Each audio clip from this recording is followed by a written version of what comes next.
Hindi maitago ni Sasha ang kanyang kilig dahil sa kagwapuhan ni Sir Michael, at sinang-ayunan pa ito ng kanyang nani na tuwang-tuwa rin dahil malapit na ang kanilang kasal. Habang nasa biyahe, biglang huminto ang kanilang sasakyan matapos maaksidente ang isang human na tagadala ng pagkain, natapon ang dala nitong supplies at dahil dito ay marahas siyang pinalo ng isang galit na elf.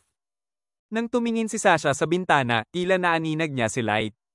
Agad siyang bumaba at mabilis na pinuntahan ang direksyong pinaniwalaan niyang naroon ito. Habang tumatakbo, nagtataka siya kung guni-guni lamang ba niya iyon dahil imposibleng buhay pa si Light. Pagdating niya sa dulo, isang dead end lang ang kanyang nadatnan, kaya lalo siyang nagtaka kung saan napunta ang taong nakita niya. Paglingon niya, napansin niya sa pader ang isang papel na may nakasulat na, "Waiting at the Tower, by Light." Dahil dito, nagsimula siyang mangamba, baka masira ang lahat ng kanyang plano. Maaaring mawala ang kanyang mansion, ang reward money, at pati ang engagement niya kay Sir Michael. Samantala, hindi kalayuan ay pinagmamasdan siya ni Light at Ellie. Kita sa mukha ni Ellie ang matinding galit dahil sa lahat ng ginawa ni Sasha kay Light, kaya panahon na para pagbayaran ito. At dito na magsisimula ang kanilang Operation Revenge on Sasha. Dalawang miyembro ng White Knights, sina Nia at Kaya, ang masayang pinapahirapan ng isang human. Samantala, si Sir Sharfat, isang kilalang manyak na kasapi rin ng White Knights, ay tuwang-tuwang kinikiskes ang kanyang mukha sa Cocomelon ng isang human. Tinanong niya ang kanilang captain kung nabalitaan na ba nito ang nangyari kay Kaito at sa kasama nitong Dark Elf. Ayon kay Sharfat, nakilala ang dalawa bilang adventurer killers sa loob ng dungeon hanggang sa isang human ang nakalaban nila at tuluyan na silang hindi natagpuan pa.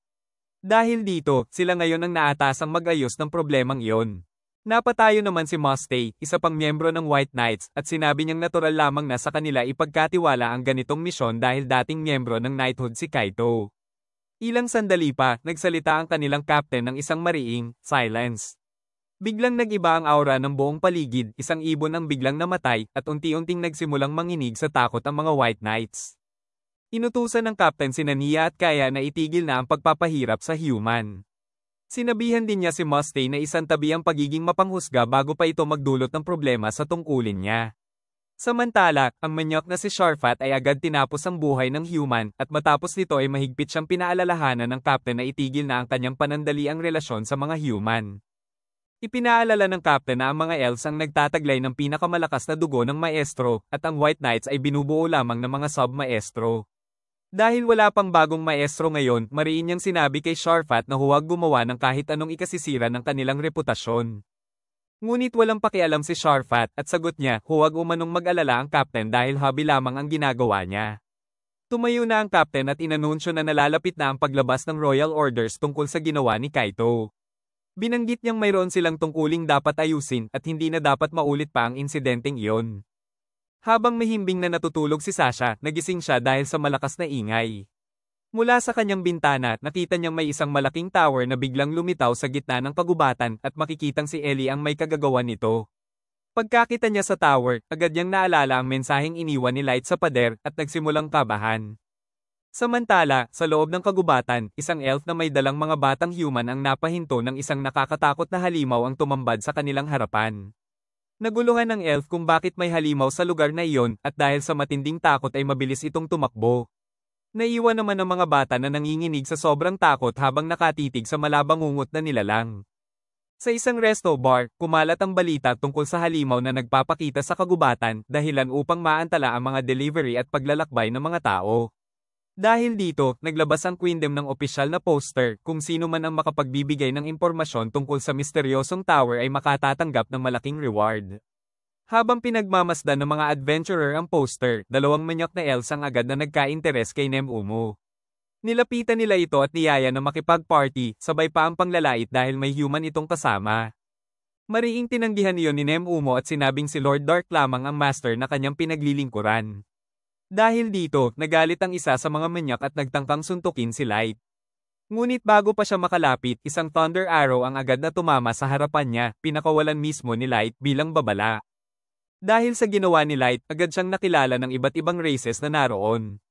Marami ang nagbulungan na baka siya ang tinatawag na Black Motley. Umalis na rin sina Light at Nemumo pagkatapos ng insidente, at sa totoo lang, sinadya talaga ni Light ang pangyayaring iyon upang mas kumalat pa ang kanilang pangalan sa buong lugar. Tatlong elves ang naglalakad sa kagubatan kasama ang isang batang human. Napaupo ang bata sa pagod, ngunit bago pa man siya makatayo, isang nakakatakot na halimaw ang biglang lumitaw sa likuran ng mga elves. Mabilis na nilamon ng halimaw ang tatlo habang ang bata ay nanatiling nanlilisik ang mata sa takot. Lumapit ang halimaw sa bata, inamoy siya, at matapos ang ilang sandali ay umalis nang hindi man lamang siya sinaktan. Nagtaka ang bata kung bakit hindi siya kinain, lalo na't kitang-kita niyang pinatay nito ang mga elves. Ilang segundo pa, 4 na human na tila mga gangster ang lumapit sa bata at agad itong binuhusan ng healing potion. Lalo siyang naguluhan, akala niya ay masasama rin ang mga ito. Sa di kalayuan, isang lalaki ang nag-ulat na may isa na naman silang human na nailigtas.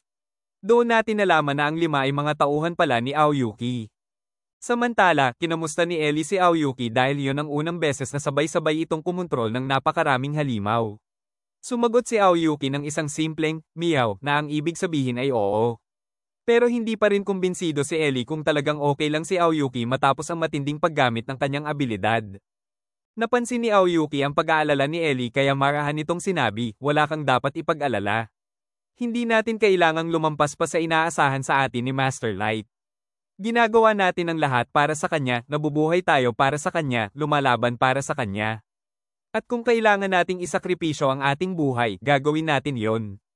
Napabuntong hininga si Ellie at tinanong, kontento ka na ba talaga na parang pet na lang ang turing sa'yo? Biglang naging seryoso ang ekspresyon ni Aoyuki.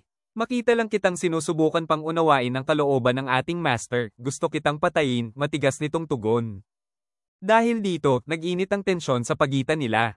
Tila pareho silang handang magbanggaan para ipakita kung sino ang mas malakas at mas karapat-dapat kay Light. Ngunit bago pa man umabot sa sukdulan, biglang tumawag ang lalaking gangster at nagulat kay Aoyuki na tapos na ang kanilang misyon at wala silang na-encounter na kahit anong problema.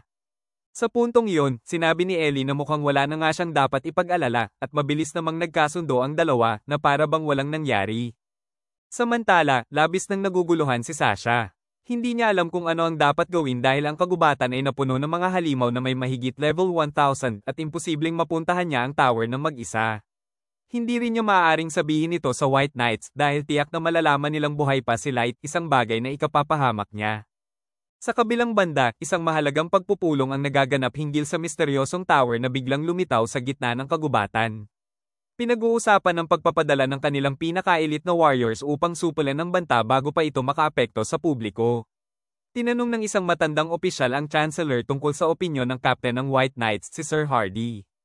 Sinabi ni Sir Hardy na hindi sapat ang kanilang kasalukuyang impormasyon at para itong hamukay ng butas sa lupa gamit ang isang espada na natatakot. Halatang hindi nagustuhan ng Chancellor ang pagtutol ni Hardy. Dito na nagsalita ang isang babae mula sa mataas na upuan at sinang-ayunan ng mga sinabi ng Captain. Siya si Queen Leaf, ang pinuno ng Elven Queendom. Ipinag-utos niya na magdagdag pa ng mas malaking reward para sa sinumang makapagbibigay ng impormasyon tungkol sa misteryosong tower. Sa isang pribadong silid, nagpasalamat si Hardy kay Queen Leaf na siya palang kanyang ina. Ipinahayag niyang mabuti at hindi masasayang ang buhay ng kanyang mga tauhan para sa isang misyon na hindi pa nila lubusang nauunawaan. Sinabi ni Queen Leaf na ang tunay na problema ngayon ay ang higanteng tower na iyon dahil maaari nitong pabagsakin ang buong kaharian. Dito natanong ni Hardy, ito na ba ang muling paglitaw ng Haring Demonyo? Ngunit nanatiling kampante si Queen Leaf. Ayon sa kanya, sapat ang lakas ng 8-Nation Alliance upang talunin ang kahit ang Haring Demonyo pa. Dagdag pa ni Hardy na ang isang hero ay maaaring ipanganak lamang mula sa lahi ng mga human. Sumang-ayon naman ang kanyang ina at idinagdag na malaki ang posibilidad na ang hero ay maging isang maestro rin. Nagkakagulo ang iba't ibang lahi habang nag-uunahan sila sa pagkuha ng quest para sa tower scouting. Sa gitna ng kaguluhan, makikita rin sina Light at pinag-uusapan sila ng mga tao bilang ang Black Motley. Habang nag-uusap ang tatlo, biglang napatigil si Light nang marinig niya ang isang boses na tumatawag sa kanya, si Sasha. Nakilala agad ni na Gold at Nemumo ang sigaw, kaya mabilis silang naghanda para protektahan si Light. Ngunit agad silang pinigilan ni Light at sinabihan na kumalma. Nang makalapit si Sasha, diretso nitong sinabi kay Light na alisin ang maskara para makita niya ang mukha nito. Nagpaumanhin si Light at ipinaliwanag na hindi niya maaaring ipakita ang kanyang mukha dahil tinatago niya ang paso sa kanyang mukha. Ngunit tila walang pakialam si Sasha sa paliwanag niya, kaya bigla niyang sinampal ang mukha ni Light dahilan upang tuluyang malaglag ang maskara. Nag-enjoy ka ba sa episode na to? Kung oo, palike naman ang video at huwag kalimutang mag-subscribe sa aming channel. Malaking tulong yun para sa amin bilang small content creators. Maraming salamat po, arigatou gozaimasu.